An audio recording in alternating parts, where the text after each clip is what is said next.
আসসালামু আলাইকুম। তো আমরা ব্যাংকিং ব্যবস্থায় যখন অ্যাকাউন্ট খুলতে যাই, পূর্বে যদিও নানা প্রকার জটিলতা থাকতো, নানা প্রকার সেখানে ব্যক্তি ইন্ট্রোডিউসারের প্রয়োজন হইতো, এখন কিন্তু জাতীয় পরিচয়পত্র থাকলে আপনি নিজেই অ্যাকাউন্টটা খুলতে পারেন। এমনকি বাংলাদেশ ব্যাংকের সাম্প্রতি যে নির্দেশনা, ইকিওয়াইসি, মানে হচ্ছে যে আপনার যদি জাতীয় পরিচয়পত্র থাকে ওইটার মাধ্যমে অনলাইনে আপনি অ্যাকাউন্টটা খুলতে পারবেন। কিন্তু সমস্যা যেটা সেটা হচ্ছে যে আপনি অ্যাকাউন্টটা খুলে যদি অ্যাকাউন্ট সম্পর্কে আপনার ফ্যামিলির কেউ না জানে, আপনার যদি হঠাৎ কিছু হয়ে যায় বা আপনি ভুলে যান, তখন সমস্যাটা হয় ওই ব্যাংকে আপনার যে 100 200 500 1000 অথবা কোটি টাকা থাকে, সেটা কিন্তু ধীরে ধীরে আপনার মালিকানা থেকে চলে যাইতে থাকে। তো আজকের আলোচনাতে আমরা দেখব যে আনক্লেইম ডিপোজিট জিনিসটা কি, এইটা কিভাবে আপনি নিবেন যদি আপনার এরকম আনক্লেইম ডিপোজিট থাকে আপনার বাবার, দাদার, ভাইয়ের, অথবা যে মারা গেছে। বিভিন্ন ব্যাংকের ওয়েবসাইটে গিয়ে কিভাবে আপনি সেগুলো যাচাই বাছাই করতে পারেন, আর কতদিন পর সেটা সরকারি হয়ে যাবে আর দাবি করা যাবে না। আপনারা দেখতেছেন সাতকাহন, সাথে আছি হোস্ট আজিমউদ্দিন। তো প্রথমেই আমরা যেটা বলবো সেটা হচ্ছে যে বর্তমানে বাংলাদেশে ব্যাংক অ্যাকাউন্ট করাটা খুবই ইজি। আপনার জাস্ট একটা এনআইডি থাকলেই ডিজিটালি সেটা যাচাই বাছাই হয়ে আপনি অ্যাকাউন্ট কিন্তু করতে পারেন। আর এই পরিপত্রটা 2018 সালের, এটা আজ পর্যন্ত কার্যকর আছে, অতএব আপনার টেনশনের কোনো কারণ নাই। 12ই সেপ্টেম্বর 2018।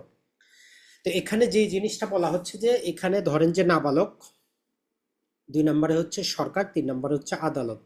এই নিয়মটা এই 3 শ্রেণীর ব্যক্তির জন্য প্রযোজ্য না। নাবালক, আদালত আর পাগল, এদের বাইরে অন্য যে কোনো প্রকার অ্যাকাউন্টে যদি আপনার 10 বছর যাবত লেনদেন যদি না হয়, তখন আপনার ব্যাংকের ব্যবস্থায় আপনি লেনদেন যদি না করেন, আপনার সেভিং অ্যাকাউন্ট এবং কারেন্ট অ্যাকাউন্টের উপর ভিত্তি করে অন এভারেজে যদি আমরা বলি, গড়ে 2 বছরে যদি আপনি লেনদেন না করেন, এখানে লেনদেন বলতে আপনার টাকা জমা করা, টাকা উঠানো, অথবা এটিএম এ ট্রানজ্যাকশন করা, অথবা অনলাইনে ট্রানজ্যাকশনটা আসবে। কিন্তু ব্যাংকের টাকার বিপরীতে ব্যাংক যে আপনাকে লাভ বা সুদ দিবে, সেটা ট্রানজ্যাকশনের মধ্যে আসবে না। তাইলে এখানে ট্রানজ্যাকশন বলতে টাকা জমা করা, অথবা টাকা সেখানে উত্তোলন, অথবা ট্রান্সফার, অথবা ডিজিটাল যে কোনো মাধ্যমে টাকার ট্রানজ্যাকশন যদি আপনি অন এভারেজে, আমরা বললাম সেভিং এবং কারেন্ট অ্যাকাউন্টের জন্য সামান্য ভিন্ন, 2 বছর পর্যন্ত না করলে আপনার অ্যাকাউন্টটাকে ডোরমেট তারা করে দেয়।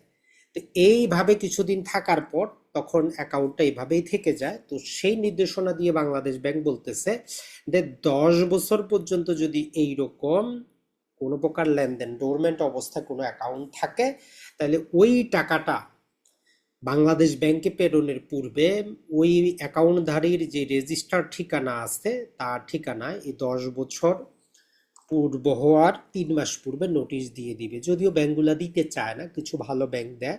তাহলে একটা রেজিস্টার্ড আপনার ঠিকানায় নোটিশ চলে আসবে, চিঠি চলে আসবে। যদি এই নোটিশ প্রাপ্তির পরও কেউ যদি যোগাযোগ না করে, তাহলে ব্যাংকগুলাকে কি বলা হয়েছে, ওই টাকাটা যেগুলো 10 বছর পর্যন্ত লেনদেন হয় নাই, ওই অ্যাকাউন্টের সমস্ত টাকা তারা কি করবে, প্রতি বছরের এপ্রিল মাসের মধ্যে তারা সেটা বাংলাদেশ ব্যাংকে কি করবে, প্রেরণ করে দিবে। তাহলে আপনার অ্যাকাউন্টে টাকা যেটা 10 বছর যাবত লেনদেন হচ্ছে না, সে আপনি বলবেন যে ভাই আমি যদি এফডি করি সেটার হিসাব ভিন্ন। ওই এফডির মেয়াদ যখন পূর্ণ হবে 3 বছর, তারপর থেকে 10 বছর হিসাব করা হবে, এটা মনে রাখবেন। আর বাংলাদেশে যদি বৈদেশিক মুদ্রার অ্যাকাউন্টও থাকে, একই নিয়ম প্রযোজ্য হবে, এই জিনিসটা মনে রাখবেন। আর ব্যাংকগুলোকে যেটা বলা হয়েছে, ব্যাংক যেটা করবে, ব্যাংকের নিজস্ব ওয়েবসাইটে আনক্লেইম ডিপোজিট বলে একটা অপশন পাবেন, সেখান থেকে ক্লিক করে আপনি দেখতে পারবেন কার নামে কতটা আনক্লেইম ডিপোজিট আছে। এবং সরকারি গেজেট এগুলো ন্যূনতম 2টি পত্রিকায় প্রতি 3 মাসে একবার করে 1 বছর যাবত প্রকাশ করতে হবে, যদিও পত্রিকা বর্তমানে ব্যাংকগুলা দেয় না। তো ব্যাংকের ওয়েবসাইটে গেলে প্রতিটা ব্যাংকে কিন্তু আপনি পাবেন যে আনক্লেইম ডিপোজিট কোন ব্যাংকের কত। এরপরে যখন বাংলাদেশ ব্যাংকে দিয়ে দেওয়া হবে, এর 2 বছরের মধ্যে, 10 বছরে তো তারা পাঠিয়ে দিল, বাংলাদেশ ব্যাংকে যেদিন সাবমিট করা হইল ওই দিন থেকে 2 বছরের মধ্যে যদি কেউ দাবি করে, তাইলে ব্যাংকের মাধ্যমে, যে ব্যাংকে অ্যাকাউন্ট ছিল ওই ব্যাংকের মাধ্যমে দাবিটা বাংলাদেশ ব্যাংকে করতে হবে যে এই টাকাটার দাবিদার আসছে। আর এই 2 বছরের মধ্যে দাবিদার না আসলে বাংলাদেশ ব্যাংক টাকাটা সরকারের কোষাগারে দিয়ে দেয়, মানে পাবলিক মানি হয়ে যায়।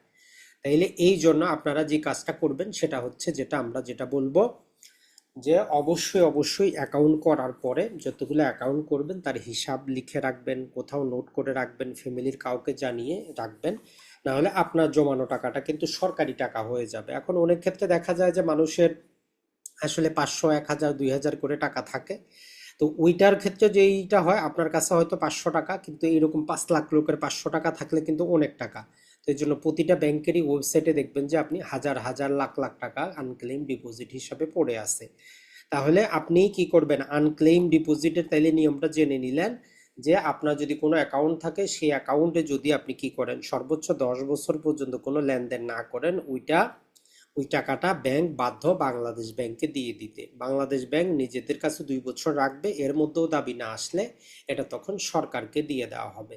এই নিয়মগুলো জানা থাকলে আমাদের সুবিধা হয়, এটা মনে রাখবেন। আর আপনার বর্তমানে অনলাইনেও কিন্তু আপনি অ্যাকাউন্টগুলো খুলতে পারেন, যেমন ব্র্যাক ব্যাংকে খুলতে পারতেছেন, পূবালী ব্যাংকে, ইউসিবি, অসংখ্য ব্যাংকগুলো সুবিধা দিচ্ছে। এবং সর্বশেষ পরিপত্রতে তো আপনি যেটা দেখলেন যে ব্যাংকগুলোকে তাগাদা দেওয়া হয়েছে যে ভাই কেওয়াইসি করেন, কারণ হচ্ছে যে ম্যানুয়াল পদ্ধতি এখন আমরা বাদ দিয়ে দিব। তো ভালো থাকবেন, সুস্থ থাকবেন। যদি ভিডিওটা ভালো লাগে কমেন্ট করে জানাবেন। আসসালামু আলাইকুম।